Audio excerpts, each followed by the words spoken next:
नमस्कार दोस्तों। मेरा नाम पंकज कुमार गोस्वामी है और मैं बिहार राज्य के पटने ज़िले का निवासी हूँ। और हमारी आयु लगभग 50 साल हो चुकी है। लगभग इसलिए बोल रहा हूँ कि हमारी जो एक्चुअल जन्म तिथि है वो मुझे नहीं पता है, लेकिन साल मुझे पता है। तो इसलिए मैं लगभग 50 साल बोल रहा हूँ। हो सकता है हमने 50 साल कुछ महीने का सफ़र तय कर लिया होगा। तो अब मैं अपनी शिक्षा के बारे में बता दूँ। मैं ज़्यादा पढ़ा लिखा हुआ व्यक्ति नहीं हूँ, लेकिन हाँ, मैंने जहाँ तक पढ़ाई की है बहुत लगन से की है और बहुत ही अच्छा परफॉर्मेंस मेरा हुआ करता था। लेकिन हमारी आर्थिक स्थिति अच्छी नहीं रहने के कारण और कुछ नासमझी के कारण भी हमने आगे की पढ़ाई नहीं कर सकी। तो चलिए, कोई बात नहीं है, फिर भी जीवन तो चल ही रहा है। तो दोस्तों,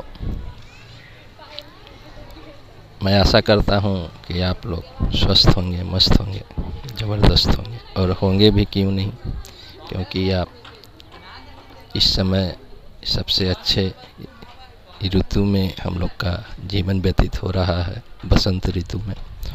और बसंत ऋतु को सब ऋतु का राजा माना गया है। और इसी ऋतु में कुंभ का भी आयोजन होता है। तो इस अभी जो समय बीत रहा है वो महाकुंभ का समय बीत रहा है। और महाकुंभ इसको इसलिए बोला जाता है क्योंकि 11 कुंभ को पार करने के बाद जब 12वां कुंभ होता है उसको महाकुंभ बोला जाता है। और ये हमारे कालचक्र में 144 साल के बाद होती है। हर 144 साल के बाद एक महाकुंभ होता है। तो मैंने भी 26 तारीख को महाकुंभ संगम में डुबकी लगाई थी और पुनः मैं 27 तारीख को अपने निवास स्थान पे आ गया हूँ। लेकिन वहाँ से आने के बाद एक चीज़ हमें बड़ा बेचैन कर रही थी कि आखिर ये 12 का ही आंकड़ा क्यों है। तो ये चीज़ पे सोचते मैंने एक निष्कर्ष पे आया हूँ जो आप लोग के साथ शेयर कर रहा हूँ। और आप लोग भी इसे आगे शेयर करेंगे, ताकि ये कोई साधारण चीज़ नहीं है। ये अगर सही जगह पे पहुंच जाए तो इस पे शोध किया जा सकता है। तो चलिए दोस्तों, मैं बताता हूं कि हमने क्या ये 12 के आंकड़ा को सोचते किस निष्कर्ष पे पहुंचा हूं, वो मैं आप लोग के साथ शेयर करता हूं। हमने अनुभव किया कि हमारी जो घड़ी है वो भी 12 के बाद ही उसमें समय का परिवर्तन होता है। जैसे घंटे की सुई एक बार 12 पे पहुंचती है तो वो आधा दिन होता है, फिर उस 12 से चलकर पुनः 12 पे पहुंचती है तो हमारी एक दिन की सफ़र तय हो जाती है, यानी 24 घंटा पूरी हो जाती है। तो इसको मैंने कहीं ना कहीं कुंभ से जोड़ के देख रहा हूँ कि आखिर कुंभ भी हर 12 साल पे क्यों आती है और 144 साल पे महाकुंभ क्यों होती है। तो हमको ये जो काल है उससे इसकी गति जुड़ी हुई समझ लगती है। और जैसे कि घड़ी 24 घंटा में एक दिन का सफ़र तय करती है और एक दिन में वो 12 घंटा का बहुत अहम ही रोल होता है। एक 12 घंटा हमारे जीवन में अंधकार होती है और दूसरा 12 घंटा हमारे जीवन में प्रकाशमय होती है। तो ये चीज़ हमें कुंभ से जुड़ी हुई नज़र आती है और कालचक्र के समान ही हमको लगता है कि कुंभ का जो एक सर्किल चल रहा है वो हमारे काल से जुड़ी हुई है। और ये चीज़, और एक चीज़ और मुझे अनुभव हुआ कि ये 12 साल की कुंभ की सफ़र में 3 कुंभ और आती है, जो कि नासिक, हरिद्वार, उज्जैन में आयोजन होती है जिस कुंभ का। तो ठीक मुझे एक चीज़ और समानता दिख रही है कि हमारी घड़ी में भी जो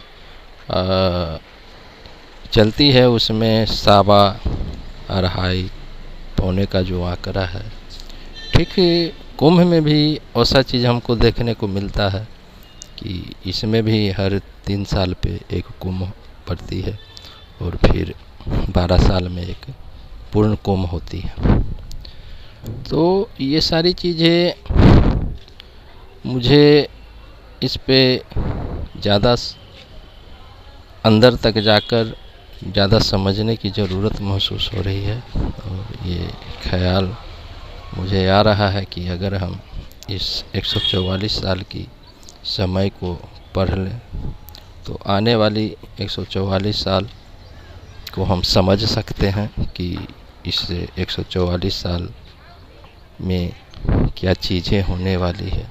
क्योंकि ये सृष्टि पिंड है, ये काल चक्र भी एक पिंड है, हमारी शरीर भी एक पिंड है। तो पिंड में एक ख़ास बात होती है कि एक बिंदु होती है जहाँ से आप आरंभ करते हैं और उस बिंदु पर पहुंचकर फिर आप एक चक्र को पूर्ण करते हैं। यानी कि जहाँ से प्रारंभ किया जाता है, लौटकर फिर वहीं पे हम पहुंच जाते हैं और फिर हम दोबारा से एक चक्र पूरा करने लगते हैं। तो यही काल चक्र है और ये कुंभ की गणना से हमको जुड़ी हुई लगती है। तो शोध करने पे ये हम जान सकते हैं कि हमने जो 144 साल को क्रॉस किया, इसमें क्या चीज़ें हावी रही। क्योंकि मेरा मानना है कि जब हम 144 साल को पार करके फिर 144 साल की परिक्रमा करने जा रहे हैं, वहाँ पे बहुत ऐसी चीज़ें हम, क्योंकि एक नई राह पे नहीं चल रहे हैं, हम फिर से 144 साल एक सर्किल के अंदर घूम रहे हैं। तो सारी चीज़ें हमारे जीवन में फिर दोबारा आएगी लेकिन उसका स्वरूप, आकार बदला हुआ होगा। क्योंकि कोई भी चीज़ इस सृष्टि में अस्थाई नहीं है, सारी चीज़ों का रूप और आकार बदलते रहता है। तो 144 साल की घटनाक्रम को विस्तृत से, गहनता से अगर हम इसको रीड करें, जानें, समझें, तो आने वाली 144 साल में हमारे जीवन में क्या क्या चीज़ें होगी उसको हम समझ सकते हैं। तो समझकर उससे अपने आप को तैयार कर सकते हैं कि आगे 144 साल में हमारे जीवन में क्या क्या चीज़ें होने वाली है। भले उसका स्वरूप और आकार बदला हुआ होगा, लेकिन उसकी जो क्या बोला जाता है, उसकी जो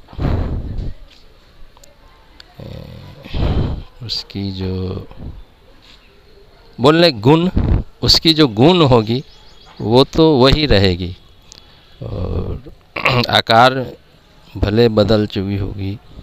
तो मैं चाहता हूँ कि हमारा ये वीडियो ज़्यादा से ज़्यादा शेयर हो, ताकि उन लोगों तक पहुँच जाए जो लोग इस विषय पे रिसर्च कर रहे हैं और आने वाली 144 साल का आंकड़ा जिनके पास है, उस आंकड़ों को इकट्ठा करके उस पे सघनता से जांच करें। और मैं समझता हूँ कि अगर इसके डीप में जाया जाए तो आप आने वाले एक एक दिन को आप अनुभव के आधार पे आप इन सब चीज़ों को जान सकते हैं। इसको मैं इस तरह से समझाता हूँ कि सपोज डेट आप घड़ी है, जो घड़ी की 3 अहम पड़ाव हैं, उस पे आप किसी जगह को रख दिया जाए। जैसे मान लिया मैं 12 पे पटना रख देता हूँ और जो उसको 12.25 की इकाई होती है वहाँ गया रख देता हूँ, 12.5 पे रांची रख देता हूँ और 1.25 की इकाई पे भागलपुर को रख देता हूँ। तो ये सारी चीज़ें हमारी जीवन में फिर आएगी, फिर गया आएगा, फिर रांची आएगी, फिर भागलपुर आएगी और उसके बाद फिर हम पटना आएगा ही आएगा। लेकिन समय जब बीतती है तो कोई भी चीज़ का स्वरूप बदलते जाता है। इंसान की रूप रंग काठी भी बदल गई और आने वाले समय में इंसान का रूप रंग काठी भी कुछ अलग तरह का होगा। तो लेकिन वो तो इंसान ही होगा ना, उसमें इंसान वाली ही सारी गुण होगी। उस इंसान में भी सृष्टि का पंच तत्व है जो पाया तो जाएगा ही। तो इन सब चीज़ों को समझने से हम आने वाले 144 साल या फिर आने वाले, यानी कि हम लोग अपने भूत को समझ पाएंगे और उस भूत से जो भी आगे का भविष्य होगा उससे मिलता जुलता ही होगा। क्योंकि आज का मानव है जो आज से सैकड़ों साल या कह दीजिए हजारों साल पीछे का मानव है, उससे तो समानताएं कुछ हम लोग में है ही। तो ये चीज़ समय चक्र को समझने में बहुत मदद करेगी। और हमारा सनातन देखिए कितना महान है, एक विज्ञान है, धर्म नहीं, सनातन एक विज्ञान है और सारी चीज़ें ये विज्ञान पे ही आधारित है। यानी कि हमारे जो ऋषि मुनि रहे जिन्होंने इन सब सारे चीज़ों को समझा है और ग्रंथों में लिखा है, मैं सनातन धर्म को प्रणाम करता हूँ और मैं अपने आप को बहुत भाग्यशाली महसूस कर रहा हूँ कि मैं एक सनातनी हूँ, सनातन धर्म से जुड़ा हुआ हूँ। तो चलिए दोस्तों, इस वीडियो को ज़्यादा से ज़्यादा लाइक शेयर कमेंट कीजिए, शेयर तो ज़रूर कीजिए ताकि ये उचित लोगों तक पहुँच जाए और आगे इस पे शोध किया जाए। तो चलिए दोस्तों, मैं अब आपसे विदा लेता हूँ। जय हिंद, जय भारत, जय सनातन। हमारा भारत विश्व गुरु जरूर बनेगा क्योंकि हमारे पास सनातन है, हमारे पास वेद है, हमारे पास बहुत सारी चीज़ें हैं जो सारी दुनिया को हम कुछ बता सकते हैं, सिखा सकते हैं। तो चलिए दोस्तों, नमस्कार, जय हिंद, जय भारत।